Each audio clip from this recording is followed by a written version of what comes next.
Honourable supreme court అప్రూవల్తో జరిగినాయి. ఆ reforms ప్రకారం బీసీసీఐలో మెంబర్లైన వాళ్ళు ఎవరైతే ఉంటారో, హైదరాబాద్ క్రికెట్ అసోసియేషన్ కావచ్చు, అంటే వాళ్ళ లెక్క ప్రకారం ఎవరైతే మెంబర్లు ముందు నుంచి ఉన్నారో వివిధ రాష్ట్రాల సభ్యులందరూ కూడా BCCI constitution as it is mirror reflection లాగా కాపీ పేస్ట్ చేసి అవన్నీ కూడా అదే విధంగా వాడాలి, ఆ రూల్స్ పద్ధతులన్నీ పాటించాలనేది ఒక నియమం.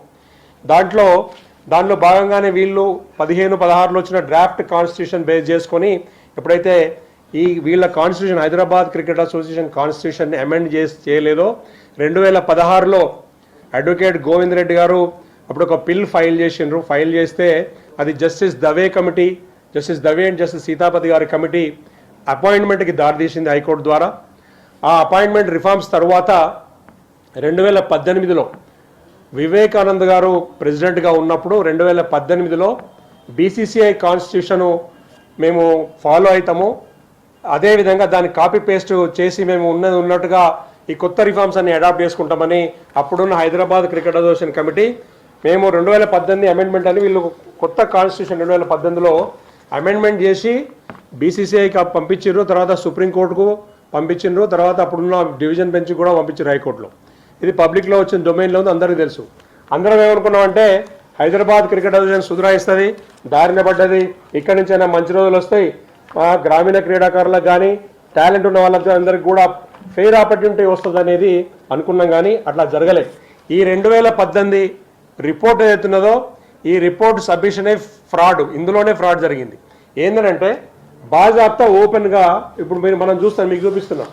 ఇది BCCI constitution, supreme court approved BCCI constitution. ఈ కాన్స్టిట్యూషన్లో మెంబర్షిప్ రూల్, ఎందుకంటే తెలంగాణ క్రికెట్ అసోసియేషన్ మెంబర్షిప్ కావాలి బీసీసీఐలో, తెలంగాణ పిల్లలకు గుర్తింపు కావాలని కొట్లాడుతున్నారు. కాబట్టి మా దృష్టితో కోణంలో చూస్తే ఆలోచించి మాకు కనిపించేది ఏంటంటే బీసీసీఐలో 2 రకాల మెంబర్షిప్లు ఉంటాయి, ఒకటి ఫుల్ మెంబర్, ఒకటి అసోసియేట్ మెంబర్. ఫుల్ మెంబర్ అంటే ఓటింగ్ మెంబర్ ఉంటాడండి, వాళ్ళు ఆల్రెడీ ఫస్ట్ నుంచి కూడా ఉన్న ఫౌండర్ మెంబర్స్తో సహా లింగ్విస్టిక్ స్టేట్స్ ఏర్పడ్డ తర్వాత 1961 తర్వాత వచ్చిన కొత్త ఏదైతే అమెండ్మెంట్స్ ఉన్నాయో ప్రతి రాష్ట్రాల్లో చాలామందికి ఓటింగ్ మెంబర్స్ ఇచ్చారు. ఎట్లా అంటే ఎవరెవరంటే మీరు ఛత్తీస్గఢ్ రాష్ట్రం ఏర్పడితే వాళ్ళకి ఇచ్చిండ్రు, మహారాష్ట్రలో ఆల్రెడీ బాంబే తర్వాత విదర్భ ఉన్నాయి అప్పుడు, అయినా కానీ మహారాష్ట్రకి ఇచ్చారు. అట్లనే గుజరాత్లో మనకు అంతకుముందు ఆల్రెడీ బరోడా ఉండే, సౌరాష్ట్ర ఉండే, అవన్నీ కూడా కింగ్డమ్స్, కానీ గుజరాత్కి ఇచ్చారు. అంతకుముందు కంబైన్డ్ ఆంధ్రప్రదేశ్లో హైదరాబాద్ రాజా సంస్థానం లాగా ఉండే నిజాంది, అయినా ఆంధ్ర స్టేట్ దీనిలో మర్జ్ అయినప్పుడు ఆంధ్రాగో గుర్తింపించారు.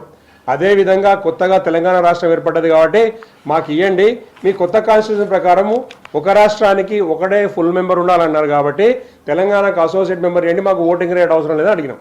ఇది చరిత్ర.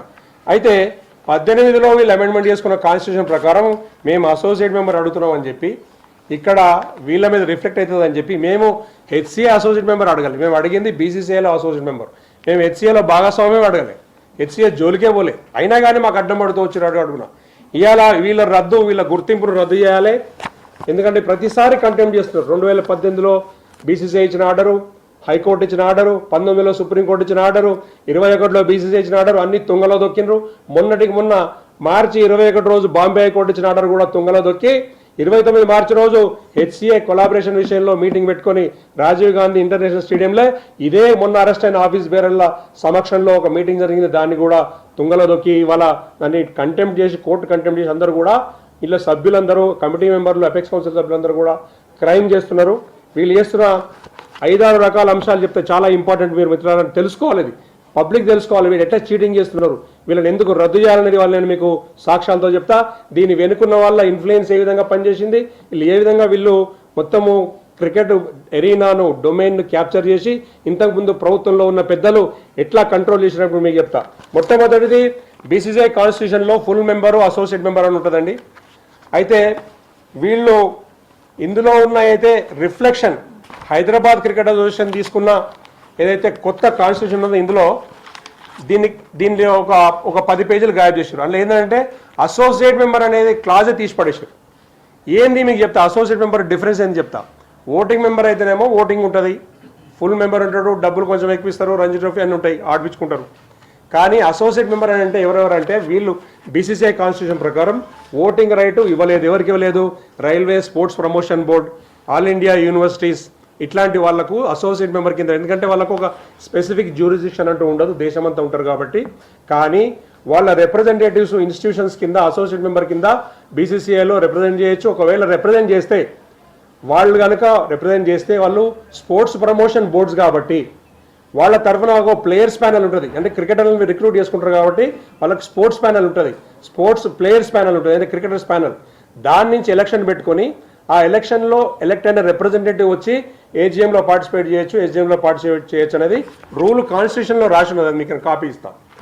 అయితే హైదరాబాద్ క్రికెట్ అసోసియేషన్ ఫస్ట్ ఏం చేసిందంటే అసోసియేట్ మెంబర్ అనేది దగ్గర ఉంటుందండి. ఇక్కడ మెంబర్షిప్ రూల్ చూస్తాం, మళ్ళీ 3 మెంబర్షిప్ జ్యూరిడిక్షన్ అండ్ మెంబర్స్లో మెంబర్షిప్ మొత్తమే ఉంది కానీ ఎక్కడ కూడా అసోసియేట్ మెంబర్ అని లేదు. ఎప్పుడైతే బీసీసీఐ కాన్స్టిట్యూషన్ను వీళ్ళు యాజ్ ఇట్ ఈజ్ అడాప్ట్ చేసుకోలేదో ఆ రోజే వీళ్ళు డిస్క్వాలిఫైడ్. 2018లోనే హెచ్సిఆర్ రద్దు అయిపోయి ఉండాలి, హెచ్సిఆర్ సభ్యత్వం, ఈ రోజు దాకా కాదు. రెండవది 2018లో ఎప్పుడైతే ఈ తప్పుడు కాన్స్టిట్యూషన్ను అప్రూవ్ చేసినరో, అప్రూవ్ చేసిన పెద్దలను కూడా అడుగుతున్నాం ఇవాళ మేము మళ్ళీ దీన్ని అప్రూవ్ చేద్దాం. సిఐడి వారు కూడా చెప్తున్నాం, ఈ ఫ్రాడ్కు వెనకున్న వాళ్ళు ఎవరైతే అప్పటి ఆఫీస్ బేరర్లు ఉండరో, అప్పుడు వివేకానంద్ గారు ప్రెసిడెంట్ ఉండే, వారు అప్పుడు ఏ ప్రభుత్వంలో ఉండే, వారి వెనుక ఉన్న పెద్దలు ఎవరు, క్రికెట్లో ఉన్న వాళ్ళకున్న ప్రెజర్స్ ఏంది అందరికీ మనం అర్థం చేసుకోవాలి. మేము ఉట్టిగానే పేర్లు చెప్తలేము.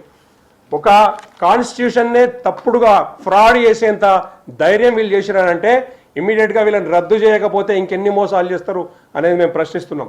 రెండోది, ఇక్కడ మొన్న ఎలక్షన్ జరిగింది, 2023లో ఎలక్షన్ జరిగింది.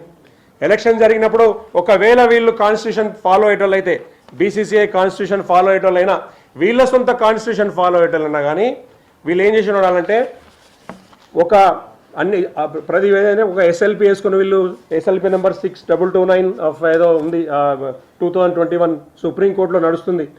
ఒకరు వీళ్ళే గొడవలు పడతారు, వీళ్ళే అడ్వకేట్లు అపాయింట్ చేసుకుంటారు, డబ్బులు మాత్రం హెచ్సీ అకౌంట్లోంచి అందరు లాయర్లకు పోతాయి. కొట్లాడుకుంటాడు, కత్తి దూస్తాడు, గన్ను పెట్టాడు, అందరికీ వీళ్ళే డబ్బులు ఇస్తారు.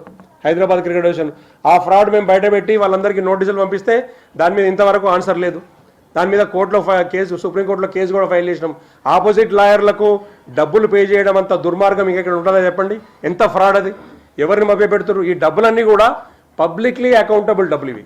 ఈ డబ్బులు మిస్యూజ్ చేస్తారు కాబట్టి ఇవాళ విజిలెన్స్ వారు, సిఐడి వారు, గవర్నమెంట్ ఇన్వాల్వ్ అయ్యి వీళ్ళ మీద శిక్ష ఇన్వెస్టిగేషన్ చేసుకుంటూ వీళ్ళకి తగిన శిక్ష చేయడానికి ముందుకు వచ్చింది. అయ్యా ఏంటంటే 2023 ఎలక్షన్ ఇది రద్దు చేయాలి.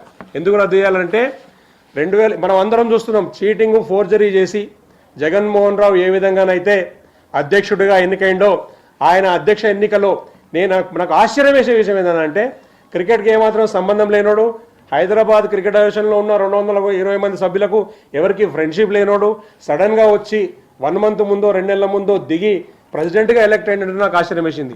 2 కారణాలు దీనికి ఉంటాయి. ఒకటి, ఇన్సైడర్స్ అందులో ఉన్న వాళ్ళని ఆయన హెల్ప్ చేసి ఉండాలి. అంటే ఈ చీటింగ్, ఈ ఫ్రాడ్, ఈ ఫోర్జరీ, ఇటువంటి దమ్మి, ఇటువంటి కాన్స్టిట్యూషన్ తప్పుడు లెక్కలలో వీళ్ళకి సహకరించిన వాళ్ళు ఉండాలి.